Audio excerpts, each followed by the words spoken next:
I've seen the difference, like with my father-in-law and my dad, and I'm like, you know, I can. Fortunately, I've made a decision soon enough that I think it'll be my choice, and I've just really, really enjoyed the benefits of it. I've loved the getting stronger, and I'm even looking forward to one day doing strength training. Like seriously. My interview with Greer. I've been working with Greer for several months, ever since she started as a sequence member. What we started focusing on was just, can we be consistent with walking? Throughout her time with Sequence, she's really taken advantage of a lot of our community events, accountability groups, walking groups. She's utilized accountability partners as well, and she's even joined live workouts too.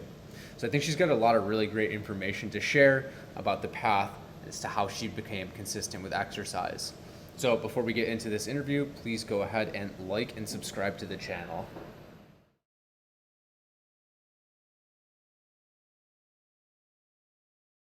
It is fancy. All right, so today I am speaking with Greer, who is a Sequence member and is now the owner of three dogs instead of just two. Does that sound right? That's correct. So before we get into it, Frank's here to stay. Frank is here to stay. Nobody wanted him, and he's a great dog, so now nobody can have him. So, Oh, well, I don't think it was that nobody wanted Frank per se, so much as just nobody that you talk to wanted Frank. He's a cute dog. he is cute, and I'm thinking that he looks a lot like the dog from the Grinch, and so we're thinking that maybe he could like earn a little money back by doing just a couple of Christmas gigs. I love that, and we'll move on to fitness in a second. But tell everyone your both your other dogs' names, which are incredible. So the two that we named are Stan Lee, after the creator of Marvel Comics, and Nick Furry, which he's a Shih Love Tzu. it, So love it. Well, now that we cleared up the important stuff, we can right. talk a little bit about fitness. Can you and you and I have spoken several times, but Hmm. can you tell everybody a little bit about your experience with Sequence, and then also what has, I guess, been your exercise path with Sequence? How has that gone? Okay, so I started with Sequence in March. Um, and it's funny because the person that recommended me to Sequence is not using any of the other, like the fitness or the dietitian. And I've loved and embraced all of it.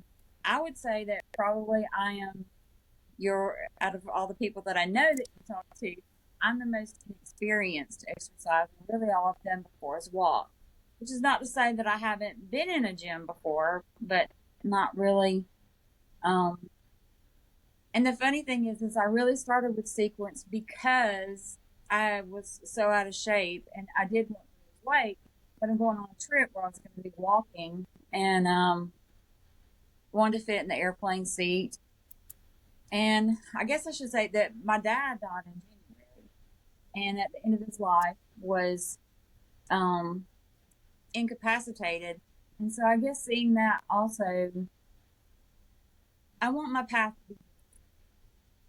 And so, I don't know on social media if anybody sees anything that it's like, yes, you need to do the fitness with Justin. That's probably usually me because you have lots of information out there and you're easily accessible. And I think more than anything, the mental stuff that you share with how to, like you always say, you do a little bit every day so that you identify as an exerciser. And that was like a huge change for me because I know I told you in one of our earlier sessions that it used to be, I don't want to have to, I don't want to disappoint Justin, and I don't want to have to tell Justin that I didn't exercise. And then one day it's like, I don't want to disappoint myself.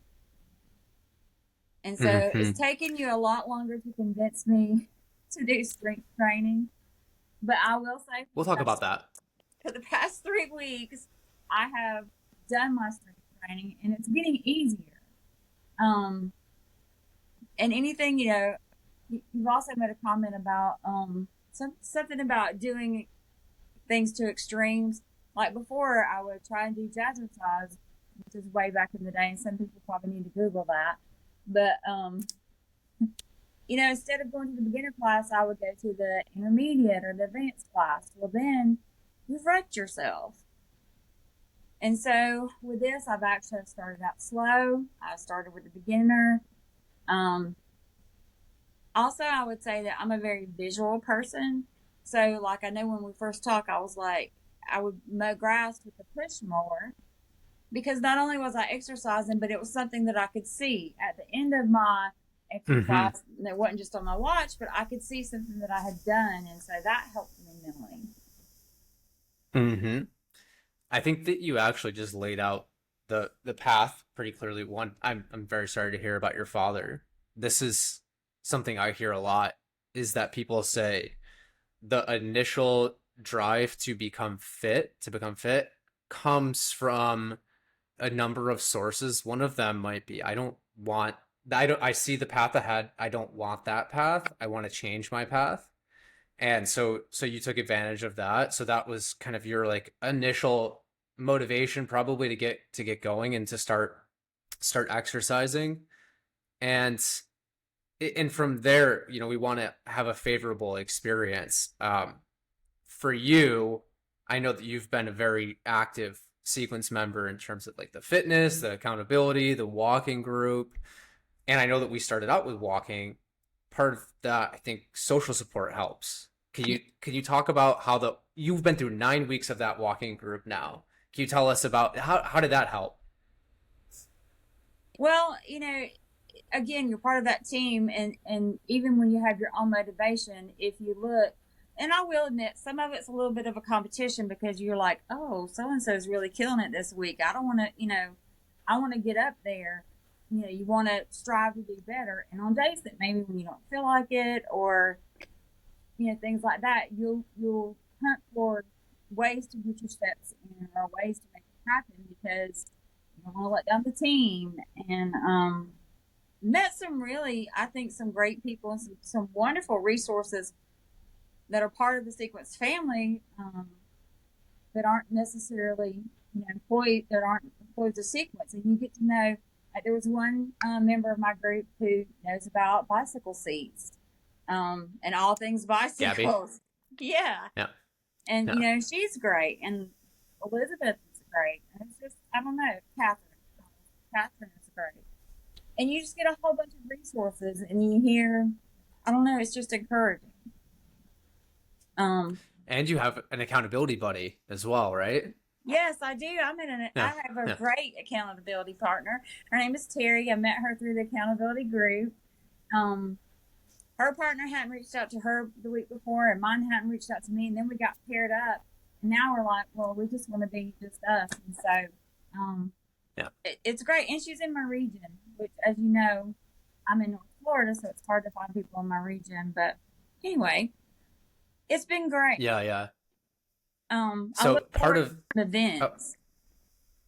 yes, yes, I know. And what you said earlier, so the path was, we get started, we have the motivation, and then part of it was, and I support this in the beginning, is how leaning on some external accountability. I don't want I you would never make me upset, don't worry. But just that mental thing of, hey, I gotta, I have to report back to somebody. I did this, and now it's more like this is just something that I do. So there is a transition.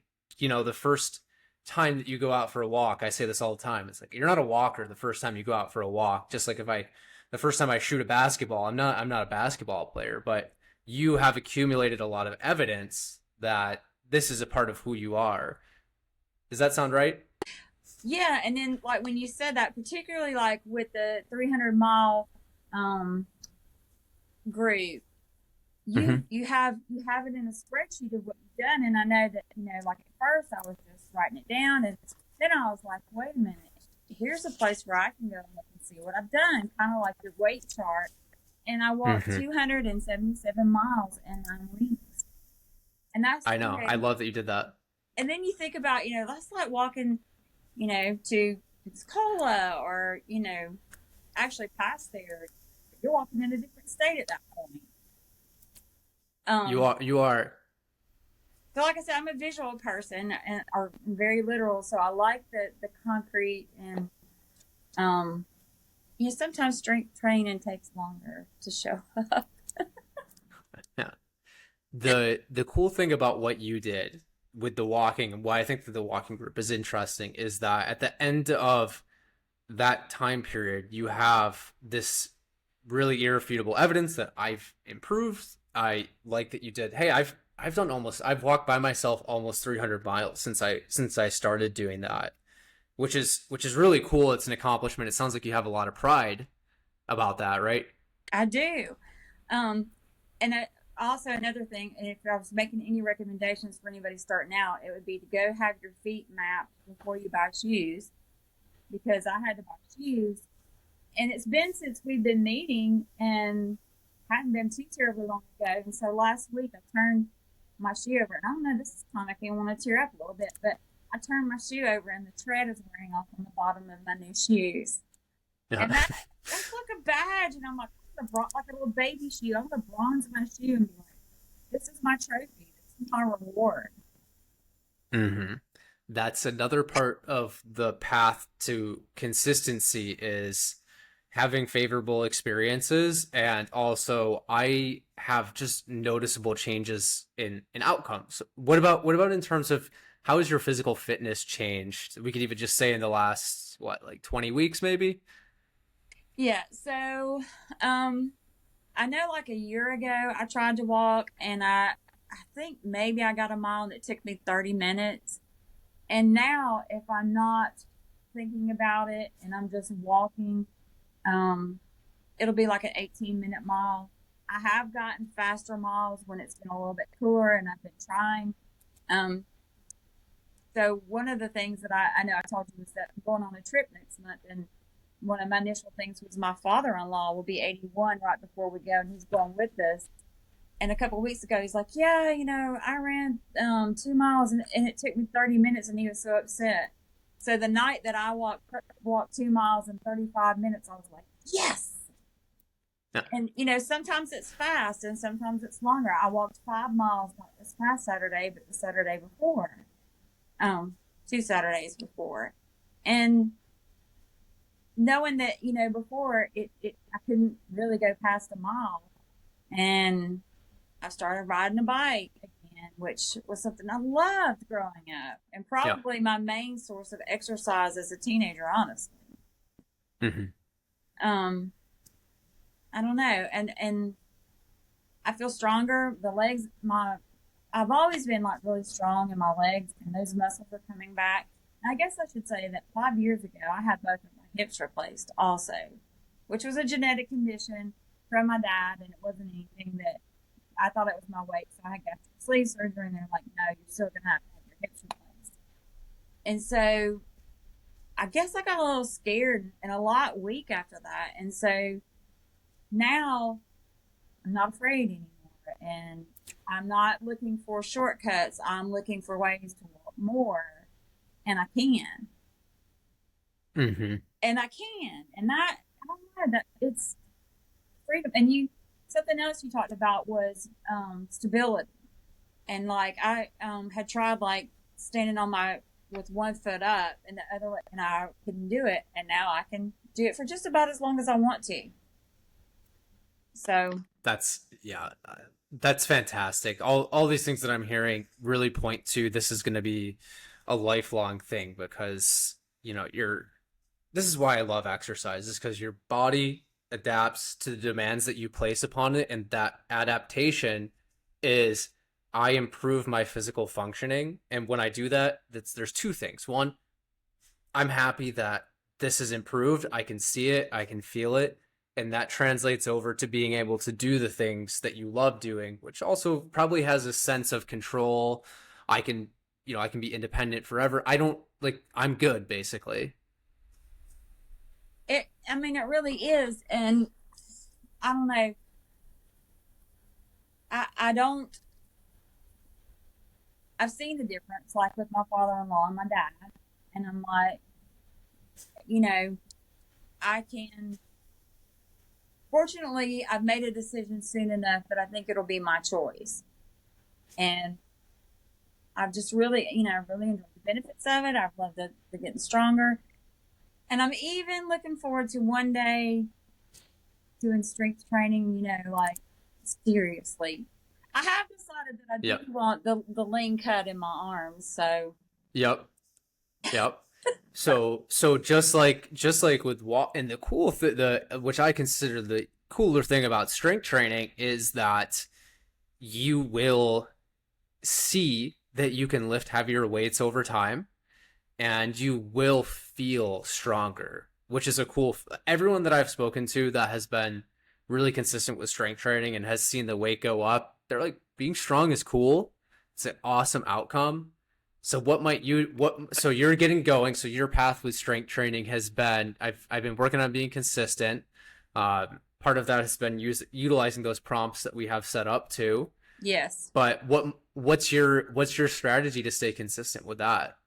Let's say 6 months from now, what do you how is Greer staying consistent with that? Well, first of all, just doing it. And and I know that sounds simple or, but like the mental blocks, like, okay, so I want to be able to walk in the afternoons because we talked about this, that I've gotten to a point, maybe a little bit obsessed, where I don't feel like I've walked, I haven't exercised, but so then I can do strength training at lunch, and so then it's done. I've committed to you that I will do it 2 days a week. That's my minimum.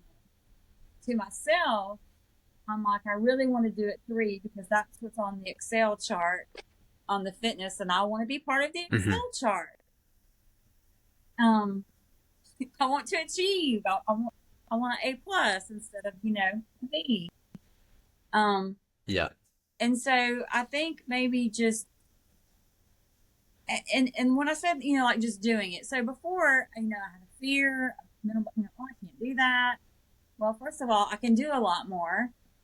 I don't have as much to move around anymore, and I am stronger. And it's like that tiny goal. I guess maybe like before, I wouldn't allow myself to want to have the link cut in my arms, but now I'm like, well, I've achieved this that I didn't think was possible. So maybe a 56-year-old can have cut arms, and Mm-hmm. I don't know. I just feel like maybe knowing that more things are possible is what keeps me going. Also, Yes. I will say this, the community support. When you see people that are like, oh, yeah, well, I couldn't do this before, but I went hiking. Well, now I'm like, as soon as it cools off, I want to go hiking too.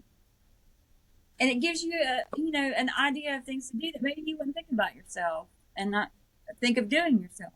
Well, if I can walk 5 miles, then I can probably go and hike here, particularly if it's not, trying to get time and you can sit down and rest or whatever. So Yep. I really like the community support a lot. Um, and I will say that everybody has been very supportive. Um, Oh yeah. I think there's some great More people. more people should be taking advantage of that specifically. And I don't know if you're familiar with this construct. It's one of the number one predictors of exercise. It's self-efficacy, which is just like our beliefs and our capabilities, and it's influenced by several things, but one of them is accomplishment, mastery, experience. You're getting better, and because you're getting better, you're like, I can do more. There's more possibility. And another one is vicarious experience. So I'm seeing other people that are like me be successful in these other things, and I think I can, and I believe that I can do it too. So I think that belief that you can do it, maybe that's been like a different thing for you right now, but I don't, does that resonate? Yeah, and like I said, it's like some things that I thought would pass or whatever, and I'm like, no, they're my age, they are just as overweight as I was, and they're doing it, and I'm like, I don't know. It's giving me things to want. Is that maybe a good way to put it? Yeah, you're striving for for accomplishment. You Right. want to, you're motivated by accomplishment, which is different than being motivated by, I feel guilty if I don't do this, or I have to do this, or things like that. So you're motivated by achievement, which is a good exercise motive. Um, and it's like with the strength training, it's So I started out, on the routine one, cycle one. I think I told you one day I did the scissors one day, and that was the day that I also Yeah. walked 5 miles, and I was like, maybe that wasn't such a great idea to do those in the same No. day. No. But so then I've gone all the way through. Well, now I'm on cycle. I've gone through twice because I'm on cycle three, and so on cycle two I added more weights because I got the adjustable weights like you recommended, and then Great. and so I started out with, I'll call it wimpy weights with the 2 pounds. And so I have added them. So I've got 3 pounds now. And then this week I've gone up to the 12 reps. And so I don't know. I mean, I think you're right. It's just that sense of accomplishment is giving me more than I knew to ask for. And also, I would say, particularly like with the walking and the exercising, the mental health aspect of it, just moving your body and I don't know, maybe getting outside of yourself or something. It or maybe it's the endorphins. I don't know, but something I know for me personally that when I walk, it helps smooth everything out. I feel better. I feel happier. So 100%. And this is what I think anyone that exercises for a long enough time to feel it knows that it has a tremendous impact on your mental health. We did a study where we looked at, on days when people do strength training and on days when people do more physical activity than they normally do, they also report higher levels of positive affect. They feel good about themselves. That's like a superpower of exercise, is that it's just really, really helps with mental health, metabolic health, mental health, physical health, all these things. So yeah, it's really important. I will say one of the weird things about it is it seems like on days where I feel good, I'm like, oh yeah, I'm going walking today. That'll be the day that I get out there and somebody snuck concrete in my tennis shoes. And then days where I'm Yeah. like, I really don't want to go, whatever. I'll get out there and it'll be like, it's a breeze, and I can't tell you what the difference is. But so on the days when you don't feel like it, that might actually be your best day. That might be the day that you walk the fastest, or you get out Mm-hmm. there and you're halfway through and you're like, you know what, I can do an extra half mile today, or I can go an extra mile. And like I said, I can't explain why that happens, but it's happened to me more than once, so I know it's a thing. I believe it. So, Greer, what advice would you give to sequence members? We could even say specifically your friend that hasn't taken advantage of fitness and nutrition yet. Well, so I would say the biggest difference is, losing weight is one thing, but being healthy is another. And so my friend has lost like a lot of weight, but I think the things that you're seeing in the like the news about, I think they call it Monjero butt or something like that. I mean, that's what they call it. Is it's people that haven't exercised, and if you don't take advantage of the exercise and you don't take advantage of the dietitians, then you're cheating yourself. And that would be my biggest thing, is you're cheating yourself, because being thin is one thing, but if you're thin and frail, particularly as Yep. you get older, I would say, and I am a lot older than this person, so when you get older, you need the muscles to feel saggy skin and stuff. Right?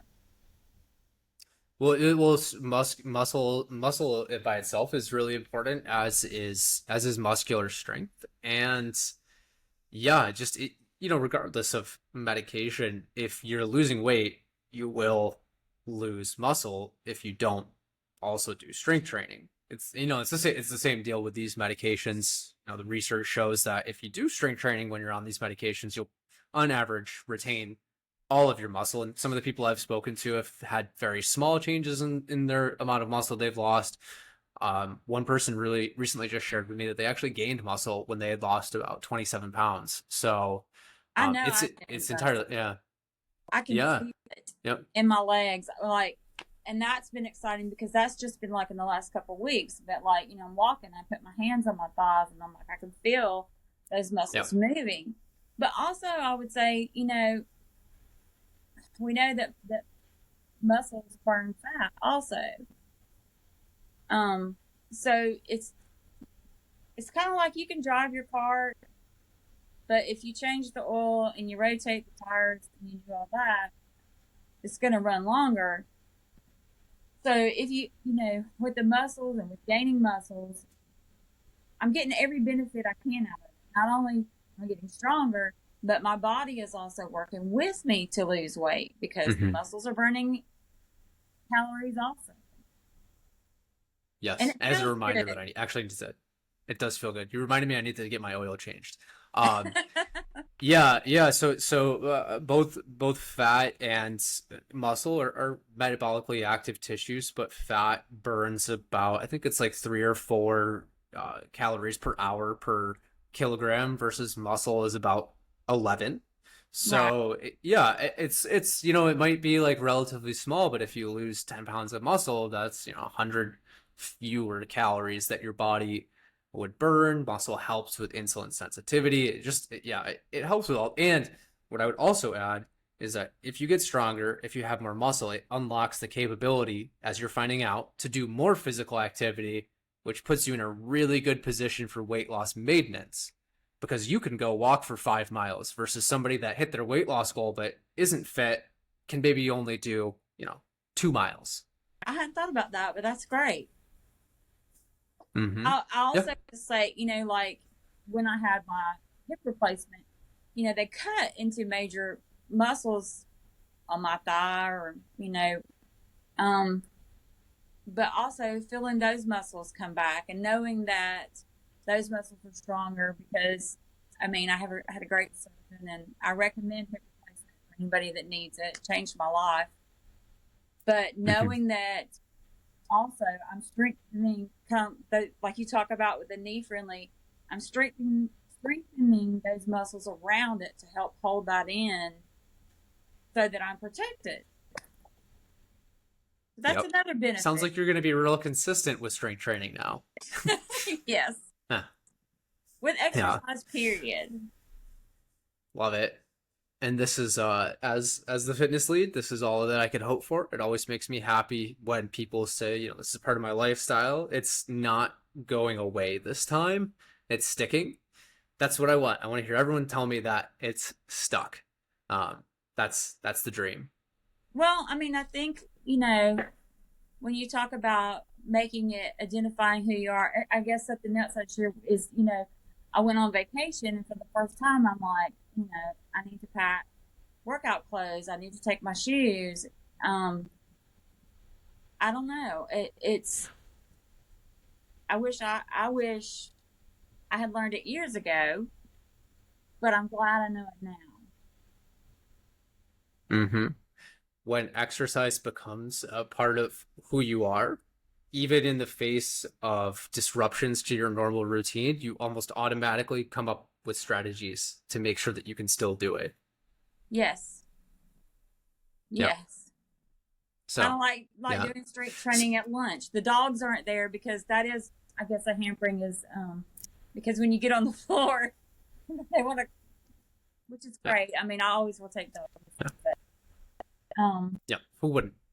right. So I'm there by myself, Yeah. so I do it, and it's behind me, and it's actually, I don't want to get a little crazy, but I'm starting to get where maybe I look forward to it a little bit. Or if I walk by the weights, I'll pick them up and I'll do 10 reps, and to maybe, you've turned another. I've made another convert. Right. Well, are there any other tips that you'd like to share with anyone before I let you go? Probably just one more is to, um, even if you have to buy them on sale, if you're starting out, buy workout clothes for yourself because that's part of your identity of who you are. Is, not, oh well, I'm wearing that t-shirt that'll kind of fit.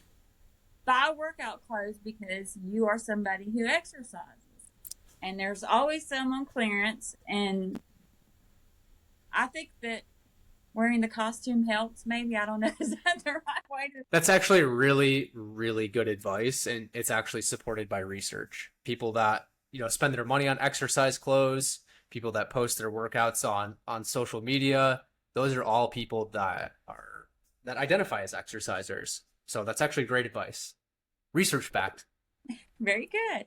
Ah, So I guess it there would you go. be just do it. Number one, there's always an excuse not to, but find a reason to do it. Get the proper shoes and get the proper clothes. That would be my three pieces of advice. And do it today. Well, that's I love that. Yeah, do it now. Um, Right. well, I think this has been really, really good advice for people, and we'll see if we can link in a photo of your dogs for the video. That's great. I actually have Yeah, one that has all three of them together. So we'll see if I can add that. Yeah, send that over to me. I'll add it as the post credit scene with Stanley. Okay. sounds good. All right. Awesome.